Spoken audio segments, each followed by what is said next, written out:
না, আমার শর্ত হলো আপনি বাইরে দাঁড়িয়ে থাকবেন আর আমি ভিতর থেকে শর্তগুলো বলবো। আপনি যদি ওখান থেকে হ্যাঁ বলেন তাহলে আমি কান্নাও থামিয়ে দেবো, দরজাও খুলে দেবো। বলে নবী বললেন আমি ভিতরে যাই, বলে না ভিতরে আসলে হবে না, বাইরে দাঁড়িয়ে থাকবেন আর আমি ভিতর থেকে শর্ত বলবো। আপনি রাজি থাকলে ওখান থেকে হ্যাঁ বলবেন, তারপরে দরজা খুলবো। কি শর্ত দিচ্ছে খাদিজা? কবি লিখছে শোনো। প্রথম শর্ত আমি মনিব যখন, খাদিজা বলছে প্রথম শর্ত আমি মনিব যখন, প্রথম শর্ত আমি মনিব যখন, তোমার গাড়ি চাচা খাবো আমার কাছে, তোমার গাড়ি চাচা খাবো আমার কাছে, কখনো সবাই আমার গরিব দাও, আমার গরিব দাও, ওই কবর চাচা পালে নবী তোমার দিব, ওই কবর চাচা পালে নবী তোমার দিব,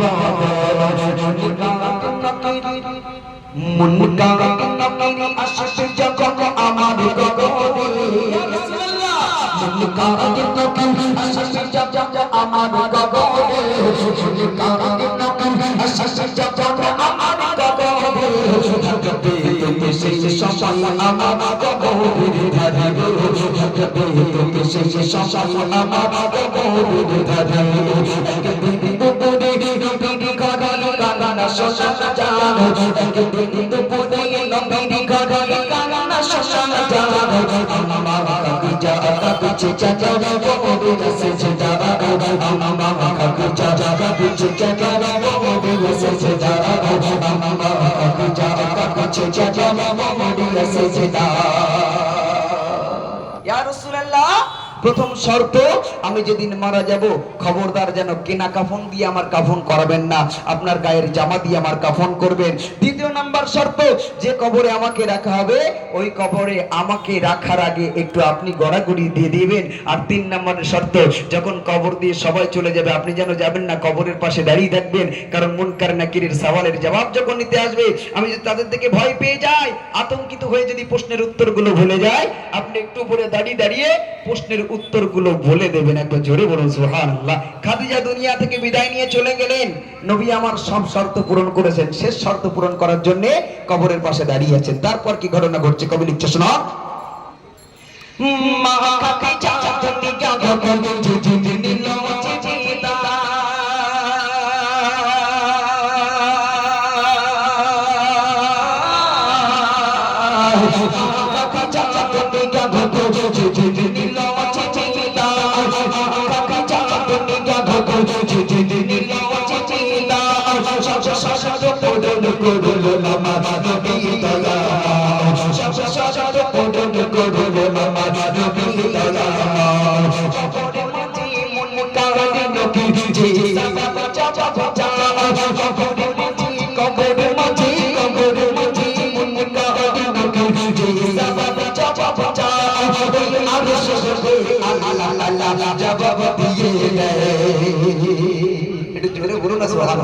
একটু জোরে বলা যায় না সুবহানাল্লাহ। নবী আমার দাঁড়িয়ে আছে, ফেরেশতা জিবরিল বলে রাসূলুল্লাহ বাড়ি চলে যান, দাঁড়িয়ে আছেন কেন? খাদিজার মায়া ভুলতে পারছেন না? বলে না, আমি যে খাদিজাকে কথা দিয়েছিলাম প্রশ্নের উত্তর উপর থেকে বলে দেবো। বলে আপনি কি বলে দেবেন? খাদিজার প্রশ্নের উত্তর তো অনেকক্ষণ আগে হয়ে গেছে। বলে কেমন করে হলো? ফেরেশতারা তো আসেনি। ফেরেশতা জিবরিল বলেন আসবে কেমন করে? মুনকার নাকিরের সওয়ালের জবাব তো স্বয়ং আল্লাহ দিয়ে দিয়েছে। একবার জোরে বলুন সুবহানাল্লাহ। কারণ সেদিনকার খাদিজার সেজদায় পড়ে কবরের ভয়ে যে কেঁদেছিল, আল্লাহর বড় ভালো লেগেছিল, তাই খাদিজার মুনকার নাকিরের সওয়ালের জবাব স্বয়ং আল্লাহ রাব্বুল আলামিন দিয়ে দিয়েছেন। তাই শেষ কথা প্রিয় কবি লিখছে শোনো।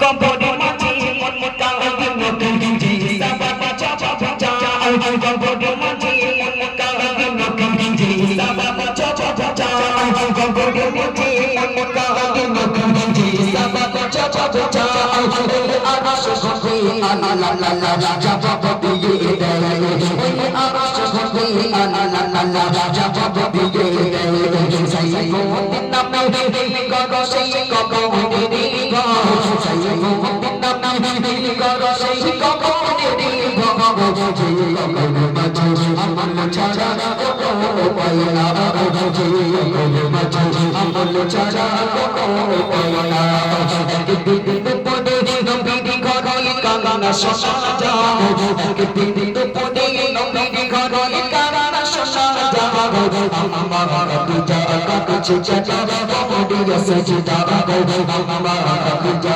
কাছে